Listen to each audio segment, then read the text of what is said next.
Hi guys, it's Dr. Keely DuBois, and cheers to you on this lovely Thursday morning.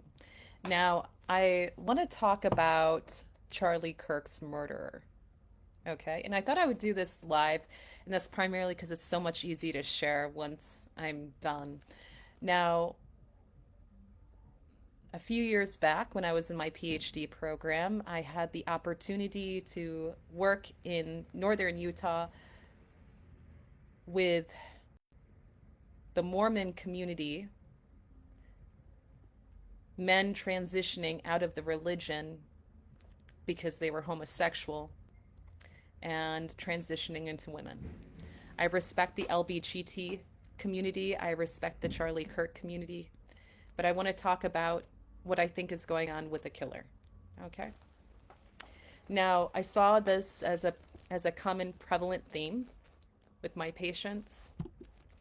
Um, and if you don't know who I am, I have a PhD in experiential psychology. I've been a sexologist and I've been in the adult entertainment world and the sexual world for over 20 years. Okay, I founded Erotic Psychology, eroticpsychology.com, and I want to talk about the rubber band effect that I saw in Utah. Okay, and this is something that primarily is happening with the murder of Charlie Kirk. So, if you're unfamiliar with the definition of the rubber band effect in psychology, it basically is a metaphor for the rebound that happens when people are overly restricted, repressed, or controlled in some way. So, the tighter you stretch the band, the more violently it snaps back once released.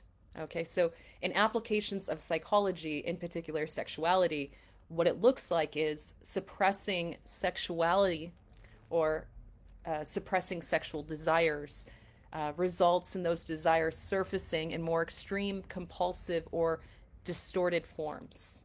So think of it this way: repression creates tension, and the longer it's stretched, the stronger the eventual counterforce. So that's the rubber band effect. Now, what's happening with Charlie Kirk's killer? He's in a state of cognitive dissonance. He has two values operating at the same time. So think about this. A part of him is his Mormon sexual norms, what he grew up around, his sexual repression. There's strict emphasis on chastity before marriage. There's high moral surveillance in the community. Marriage is the only sanctioned space for sex, framed as reproductive and spiritual duties. Pornography, masturbation, premarital sex equals heavy shame and guilt. So this creates the rubber band dynamic. Okay? So these prohibitions act as the stretch. Desire is still there, but it's denied, it's pathologized, or it's hidden. So when release happens, like exposure to porn or sexual experimentation, it often rebounds into extreme binge porn use, secret affairs, compulsive sexual behaviors, fringe sexual experimentation. And statistically, communities with higher repression often have spikes in behaviors they label as deviant: porn use, extramarital affairs, prostitution. And in Mormon heavy states like Utah, consistently they top the charts for online porn subscriptions and usage. So there's a lot of psychological fallout. You have your shame cycles, which is repression, indulgence, guilt, confession, and repression again. And then the cognitive dissonance, the splitting of identity. He has the public pure self and the private deviant self. So this cognitive dissonance fuels the double life. And that's what we're seeing here. We're seeing someone who had so much self-hate for himself. He pulled the trigger on someone that was preaching, someone that was preaching the pure public self. Think about that for a moment. That's some deep stuff.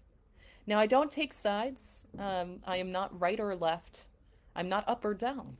I just want you guys to look at the rubber band effect and see what's really happening here. Utah's a very interesting place.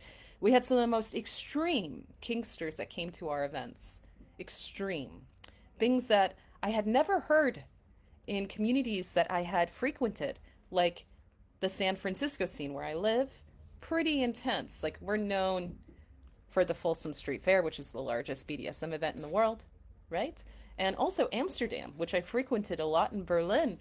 I still saw more intense stuff in SLC because of the rubber band dynamic. Okay? So I think this is really important. If you want to learn more, I wrote a few Medium articles about the pathology that we're seeing in his killer. Or you can go to Discord. We do lectures and stuff on Thursday nights, 8 p.m. Pacific Standard Time. You have to be an inner circle member, which means you're a paid student. If you guys have any questions, thoughts, or ideas, feel free to listen below. I'm very interested in hearing what you have to say. Thanks for watching this video live. I am Dr. Keely DuBois of Erotic Psychology. I hope you guys have a great day.